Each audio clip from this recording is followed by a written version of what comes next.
Hello world, welcome to my channel, Proteus Augustus.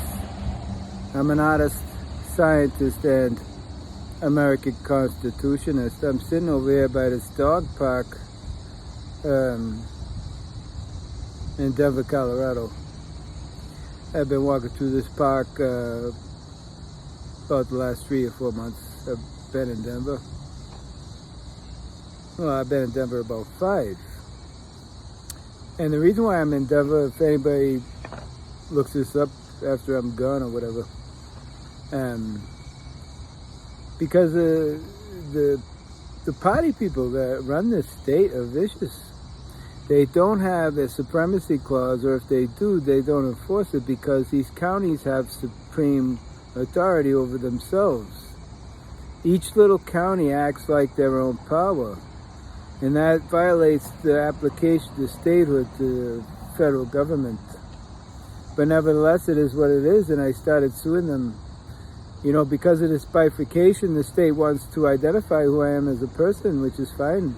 But then they tell a county that they could either give me a plate or not, and you're dealing with just a couple of people.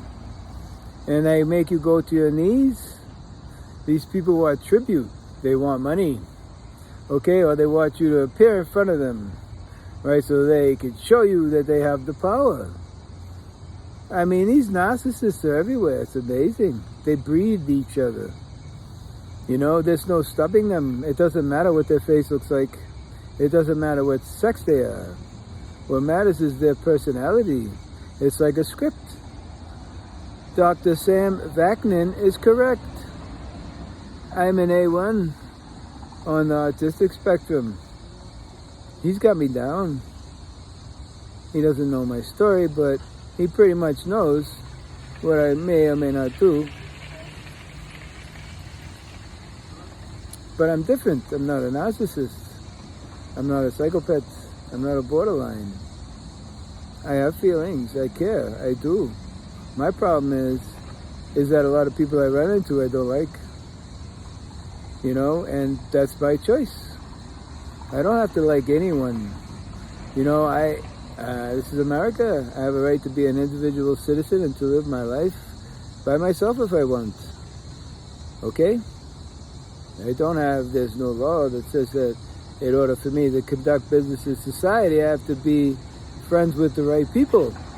Or in order for me to go to court and get a judgment against somebody, I have to be the right person, or I have to be connected to the right people, right? But unfortunately, I've found over the decades that just doesn't work too often for you. Because unfortunately, all the bad people always rise to the top because they don't have any concerns or moral guidelines that keep them in check with respect to taking advantage of other individuals. They look at people as tools for them to get to where they want to be. They project their personalities out like the screen on the internet. They have to constantly refresh their memory of who they think they are by using other people, either by putting them in compromising positions like what happened to me today. And I'll get to that. But anyways, I know that I'm not the most sociable person, but I do need, a counselor and a therapist. And I did have one until today, unfortunately. Okay? I'm just, you can't even call anybody out on their behavior when it even hurts you, because their feelings are more important than any physical pain that you could get from them. And they talk about them having the empathy. They don't have empathy. They want to control you. So they try to make you feel bad about what you think. Right? By saying that you hurt their feelings. So I ask you, this morning, this gentleman, I was trying to get my weapon and I complained about him before. I don't like him. He doesn't like me. That's fine. All I do is ask for him to do his job and give me my weapon. He wants to conceal my weapon from me. Does not want to disclose where it is. And the other two people working there are telling me they ain't got it. I'm like, I don't want to wait. I need to know where it is. It's in your custody. You should know where it was. And I watched it be put into their custody the night before. So this guy is basically manipulating the situation in a power seat versus me, because I'm basically a captive. I have to go there to protect my body from the elements and to get some nourishment, because I'm at a loss at this moment. And they're supposed to help a person like myself. They're not supposed to demand that I behave in a certain way. I mean, of course, you don't want violence. You don't want people threatening people. That's not what I'm talking about. This has nothing to do with that. I don't do that. People try to make it seem like I do that because they take such a hard stand with them.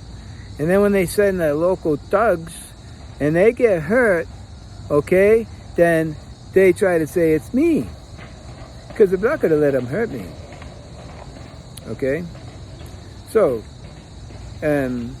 this woman, her name is Chris Monroe.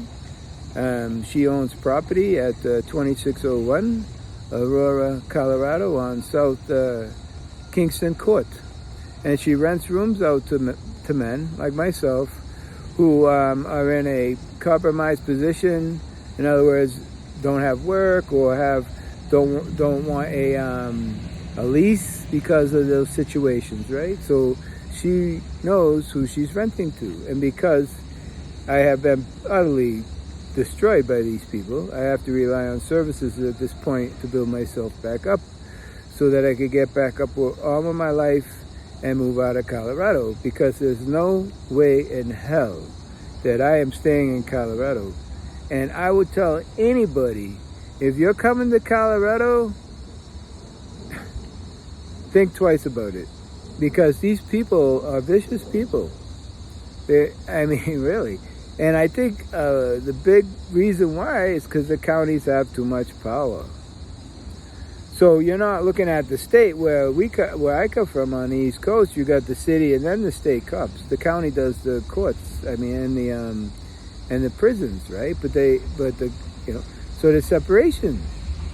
Like Massachusetts, they got away with the county cops years ago. But all these counties here have utter and absolute power. And when I went to the 2nd District up here to try to remove that case down from the judge down there, right, who I'm essentially suing for $100,000 because he's a taxpayer and ain't many of them. Right? He's got a conflict of interest, right? I go up to the 2nd District up here in Denver and try to remove the case. At the same time, I filed that removal in the federal court, right? Nobody's doing anything, and I'm suffering. Okay, and they tell us that we should go to the court system. And listen, I invested a lot of time in making who I am as a person. Okay, I learned the law, I learned science, I learned a lot of things to make myself a better person, and I enjoy doing that. I am not someone who manipulates other human beings to get something, to make me more valuable or to push me forward. To me, that's corrupt. That's deceptive.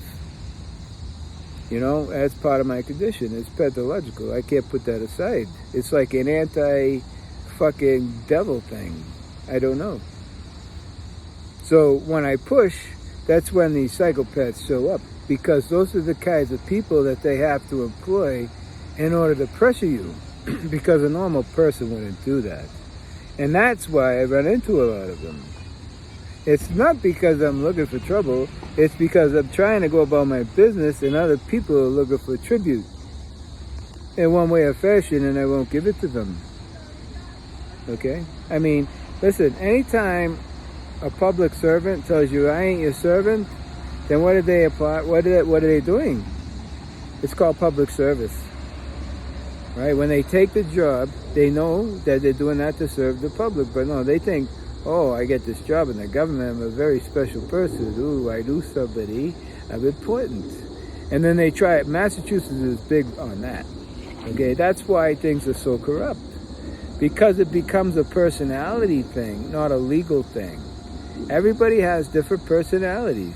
To keep each other at their throats, we have to have laws, right? Not guidelines. Not rules, laws that say if you do this, that's it. You meet the elements of the crime. So I'm in tune with those elements, and I know, and I press it. And other people use other tactics against me, whether they think it's made up or not, it doesn't matter to me. Because these people are approaching me. They're threatening me. Nobody else is seeing these things, and I'm telling these people. They don't believe it. They're ambivalent. They're indifferent. And by these people, I mean these party people. You know, so anyways, what ends up happening is, I have to leave that place. I'm already planning to leave the place, but the woman makes up this big-ass story, right? Everybody thinks I gotta be some kind of fucking gentleman or something, dealing with these fucking miscreants. They're all fucking nuts. I don't know where they get this shit from, okay? But anyway, so I had a problem with this guy before over the Salvation Army at the Coliseum, right? Right down there on Brighton Street, to be precise. I don't like the guy, he don't like me. I don't have to like anybody to get services, but they want to force you to like them or address them a certain way. So I try to eliminate as much fucking contact as I possibly can, because it just irks me. And I will tell everybody that. Anybody that, you know, needs that, I don't even want you around me. I'm sorry. You know, no, I'd rather be alone. Really. You're not even good enough to be near me. That's what I'm telling you. That's not cruel. You could go with the people that like you. I will go with people that I like. And if I don't want to be with anybody, I haven't been with a lot of people in my life. That's okay. You can't screw that as being some kind of thing, some kind of time bomb in my head. You're all fucking crazy. You're all fucking crazy people, man. You see a boogeyman around every fucking corner because you ain't so much as scraped the fucking knee. Right? I mean, really, face it. Look at yourself in the goddamn mirror. Right? Then you come up against somebody like me that tells you to your face that he ain't gonna take the shit. And then all of a sudden, you know, you're offended. And that becomes a crime in your mind. Because you never grew up, you're a child. You're a big, fat child in a man's body. And every day, you gotta push somebody around in that shelter to make you feel better about yourself. I know what kind of man you are. I confirmed that this morning. But anyways, this guy, he took my knife. I know he took my knife because I'm watching. All right? I took the bag.